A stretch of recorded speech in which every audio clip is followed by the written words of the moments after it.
Hello,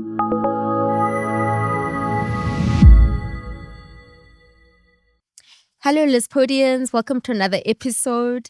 It's been a while. Welcome once again. Today is something very, very different. I know we usually have librarians here, but today we're speaking all things archives and archivists. And today's conversation is centered around the history of universities and the power of archives. I've got with me, joined today, Leila Bloch, who is a project manager and a researcher, as well as Mr. Lwazi Mestile, who is the head of archives and contemporary affairs here at the University of the Free State. Can you please give yourselves a round of applause? Thank you so much for being here. Thank you so much for joining us. We're very excited about this conversation. But before we begin, I'd like to start with you, Leila. I'd just like a bit of background, where you come from, who you are, what you're about. Okay, so I'm actually from Cape Town and I worked as a digital archivist in a museum for quite a number of years. And I have always had an interest in archiving history and museums. And I followed a similar trajectory along those lines, and which led me now to the Free State, where I am a project manager and researcher on the UFS, the history of universities in South Africa, and specifically the UFS book project. Oh, lovely. Yes. Very excited to hear about that. Mr. Lwazi Mestile, welcome once again. Can you please just share with us a brief history of what your background is and how you came to join the university? Thanks, Fifi. My name is, you have indicated, Lwazi Mestile. I'm from the Eastern Cape, in a small town called Willowville. And then I'll just start by saying it's what actually made me to choose this profession, being an archivist. It was like out of curiosity, because I wanted to do something after not studying for some time after matric. Then I had to go to the library and then get more information about the field of archives. To my surprise, when I went to register after doing some kind of research as to what the archives do, then when I went to the University of South Africa, it was then the technology by then to inquire about this qualification or to register. Then I couldn't even pronounce the name archives or archive. I said I wanted to do it was called National Diploma in Archival Studies, but I said to those ladies that are assisting in the what called the registration platform at TSA, I said I wanted to do archival studies. So this lady was like, "No, man." She just brought in a biology book brochure. So now I just looked at it. No, man, it's not what I wanted to do in terms of study. And I said, no, as much as I cannot pronounce this, I rather write, just write. That was correct in writing. And then she brought the brochure for archival studies. Then it's when all started.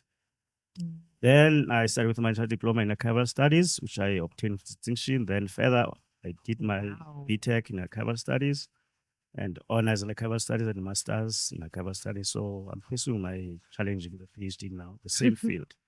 So I'm very passionate. I'm a very passionate archivist, and then I take my work very seriously. And then I have worked for a number of institutions in the field of archives, starting with the University of South Africa in Pretoria, then proceeded with the Northwest Provincial Archives and Record Service, which is Department of Sports and Culture.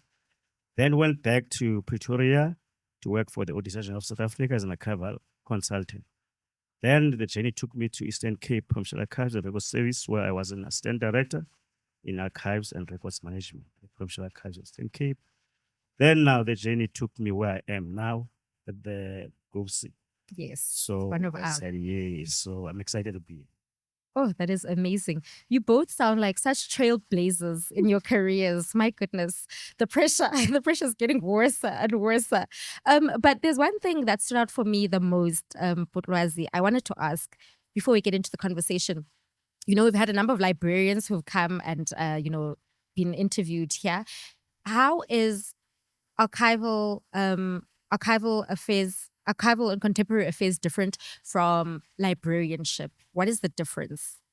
Look, thanks for that question. Look, the actually in the same field, we're all information professionals, but with a slightly diverse, what you call in terms of the speciality. As archivists, we deal with when you're an archivist to begin with, you have we have got two choices. Like for instance, when you have studied archivist, you can be a records manager or a records officer, a records clerk, as well as an archivist or an archives assistant or head of archives or institutional archivist. So we specialize in archival studies, which deals with what you call like unique information that you cannot find anywhere else. Unlike the librarians who deal with the books that are published. So you can find the book in the library here at the university as well as the UJ. But with the archives, you cannot find it anywhere else. Like, for instance, outside, we do have original letters that were written by Nelson Mandela when he was still a what called custody. Wow. And then the Nelson Mandela Foundation is the custodian of the Mandela legacy. And they actually wanted those what call letters, original ones, because they do not have it anywhere, and we cannot get it anywhere else. So, hence there is the what called is there's difference between the archives and librarians. And for instance, you can librarians they normally work in the library and the public library and what academic libraries and community libraries. With the archives, we work with the academic institutions like where I am now, and then also work in the government departments. Like in the government departments, we can work as a records clerk or register clerk, and as well as admin officer, records management, or as assistant director, records management, deputy director, records management, and then archives. I think it's so wide in terms of the scope of the profession. Unlike libraries, most as I've alluded to, they work in the space of what call in the academic, and then in the community as well as the what call community. Sure. So we hardly find in the departments like it's only the department that is dealing with like the which is dealing the function like a department of arts and culture, which has like you're supporting the community libraries and stuff with that mandate. But with the archives and records, we just work every department, even in what call in this in what call commercial institutions like your banks, and yeah, it's just a very broad. It's a very broad, and although it's a niche field, but chances of getting what call yourself in the market, they are what call they are there. It does. Now that you mentioned it, I was actually going to say that it does sound very broad, but it definitely sounds like a career that is now picking up, and a lot of people are actually being more informed about it. Leila, I'm now going to move on to you. I just wanted to know, can you tell us more about the UFS book project that you're involved in? Because you mentioned it earlier. Yeah, and speaking of what you mentioned of how the place like the archives are so essential to specific projects like this, that's why we've been working closely together to try and make sure that those accessing the project are able to access the archives easily. And Wazi's been amazing in alerting everyone to important collections. But to specify, the UFS book project is part of a broader research project on the history of universities in South Africa. And the goal at UFS is to produce a rigorously researched, well-written, peer-reviewed scholarly book that analyzes the purposes, the roles, and the functions of the university. So it's a critical history of the university, but yeah, lots of room for creativity, for input from various faculties and departments, and yeah, an exciting new project. I'm actually very interested also to know how did the collaboration come about? How did you meet? Well, I think one of the first steps was to find out how the archives can support the project. Yeah. And Lawazi will tell you a bit more about what material is in the archives as well. I think he knows. And also how we can, it's a project that's based in the history department, and essential to the history department. Is how to Definitely. work with sources, how to work with material, those type of skills.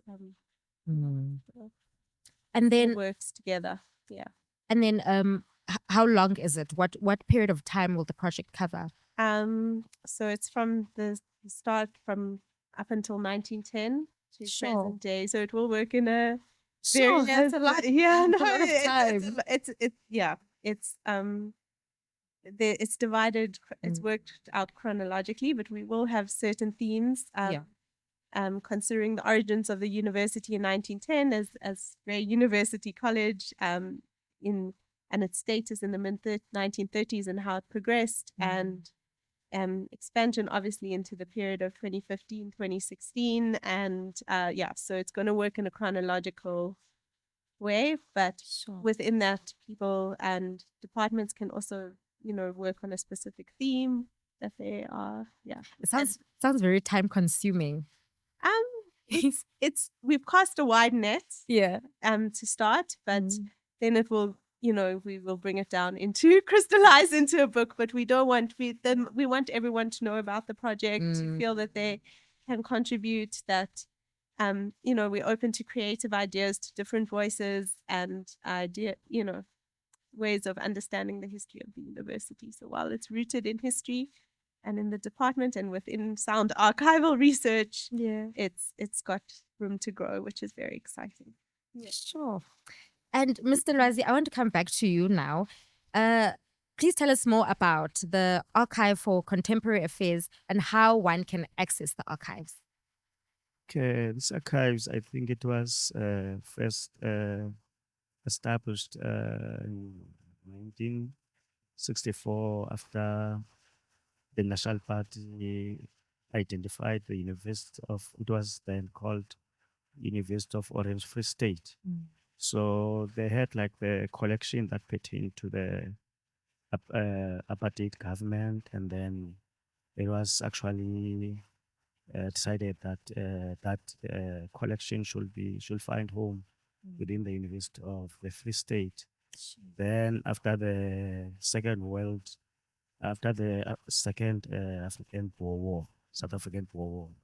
So and then it was called the Archives for Contemporary History. Then later on, it was now called the Archives for Contemporary Affairs, which were known now today. So we serve researchers there, unlike in the library where you have your undergraduate students coming in. At the archives, we mostly our clientele researchers, postgraduate students. Like for instance, we do have this partnership with the Department of History, where in most cases we have events where we invite the students, post students to capacitate them in terms of how do they consult the archives as primary source of information and as secondary source of information. As well, we have a lot of overseas-based researchers that come to us, for instance, from their what call researching about a particular field of interest, and then they are going to be publishing a book. Wow. And then they come to us because we've got the rich history of South Africa. Anyone who's willing to what calls got keen in writing about the history of the country, the what called the apartheid government, how it actually was what called doing its what call it's those laws that were pertaining to the discrimination of the black people. So the history of South Africa before then, even those time during the negotiations to democracy now, ending the apartheid, to have the what call quite testing a collection from those negotiators like your Ruth Meyer, like your Leon Vessels, and the Kobe Kotzie were the main chief negotiators with the African National Congress before, after they have been what called they have been now unbanned. So during the Kotesa, like your Roof Mayor, the Kotesa negotiations, we do have even now what is happening. It's if you can what call listen to the news now. There's this Craddock 4 which is your Metriconiwe, the commemoration of them. Now there's this what called the what there's this, what do they call it? But where the judge actually is appointed a commission. So yeah, we have such a collection there at the archives. Like for instance, I think in the past 3 weeks, we had a prominent person like looking for he was part of this what called a youth he was a youth activist during those years as Apo. This is a guy who's Dr. Dr. Zibi. He's a founder of Busamed, which is Busamed Health. So we quite were so humbled that we can get such high prominent people to what called seek information. That Dr. Zibi indicated that he got the information that he could be assisted at the UFS archives from Sure. Mark Maharaj, who was then a big person, what called Federation of COSATO. Yeah. He was a leader there. And to say, we cannot get anywhere that information except the University of Free State. Sure. So we're so humbled, like the work that we are doing, I think, having, Has weight. It carries yeah, it's a very lot of weight, especially if we look at the what called the apartheid government, and then how it was transformed, and then the decisions that were taken. Like we have those audio recordings, sound recordings of parliamentary debates, and then as well as radio recordings of those prominent presidents. And we are also privileged to have all the original collection from the former presidents, first three presidents of the apartheid government, Charles Swart, Nicholas, Dedricks, and P.W. Botha, in our midst. So, Sure. No, the University of the Free State is doing amazing things, especially this division of archives and contemporary affairs. Speaking of history, you told me earlier off air that you yourself, you're the first Black head of the archives division. Please tell me how that journey has been and, what that means for you. yeah, look, that was very humbling, to say the least, because I thought when I left Udajara of South Africa, Udajara of South Africa, yes, in Pretoria, to go back home to Eastern Cape. I thought now I'm home, then I'm relaxing. I'm not going anywhere else because I've been to Northwest. So now, after completing my honors, I just saw the position advertised of what assistant director in archives and records management. And I took a chance to apply. Then here we are now. And then it's so exciting because now when I came here, but it's got the mixed feelings, kind of what call experience. Because when I first started here, there were a lot of what call of discomforts among the people. Because now I was the first Black guy to head that archives, which was predominantly had this National Party collection, mostly in Afrikaans. Yeah. So now it was appealing to the, you see. And there were racial Yeah. tensions. So there were racial tensions. For instance, even the donors that donated the archives were now, they wanted to withdraw their collection to say, because they've been ill-advised that this person's going to throw everything away. Yeah. You see, yeah, so it's going to be converted to a library.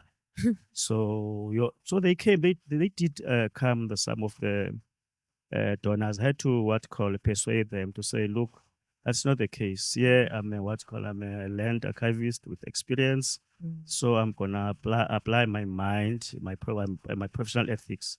So I'm an ethical person, so I can't just throw your stuff. So yeah, it was exciting, but with those, there was even the colleagues that were there. I remember there's one colleague who just resigned. She was white. That colleague, I reprimanded her because I found her on a Sunday at night with a researcher there. Table. And then I was, as the head of archives, I thought I was supposed to be informed about what dealings after hours and stuff. So when I tried to reprimand the person, She just got that fix. And then she just resigned. Immediate effect. Because she Sure. couldn't be reprimanded by a A black black person. person. So that's this, but those things they humble me, and then Yeah. what call that's experience that I always what call it keeps me strong because Yeah. I know where I'm coming from. Yeah. Now I've got more than now 6 years here in the institution with that experience. Wow. Yeah, And you have lots of experience. My goodness. yeah, especially the one that I didn't what call anticipate when I came in. I will Yeah. find that hostic, you see, the environment is not that what welcoming. And mind you, I was like thrown to the lion's den because I thought my interview was held here, and then I thought I was gonna work here. Then had known some other colleagues here, Yes. but now I was taken back. I remember Monday was my onboarding what you call Buddy. Yeah. yeah. When he took me there, I was like, he lost because those people were, it was the first time I saw them. So I was like, yo, I thought I was now in the different building. But Surprise, anyway, surprise. yes, but anyway, yeah.